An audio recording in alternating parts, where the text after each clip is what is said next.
বলো তো আমি কে? আরাফাত? না না। না মামা, বেশি লোভ করতে নাই। আরে কি হয়েছে? সামনে পার্টি দিব না?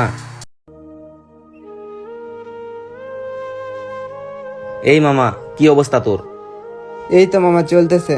মামা তারপর তোর কি অবস্থা বল? এই তো চলতেছে কোনো রকম, হাতে বেশি টাকা পয়সা নাই। হ্যাঁ রে, ঠিকই বলছিস।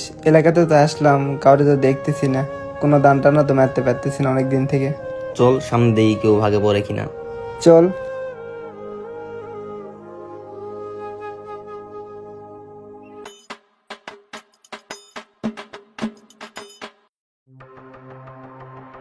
মামা ওই যে দেখ একটা মুরগি।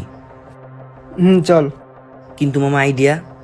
আচ্ছা পাইছি, আমি যাই আর তুই আমার পিছে পিছে আয়।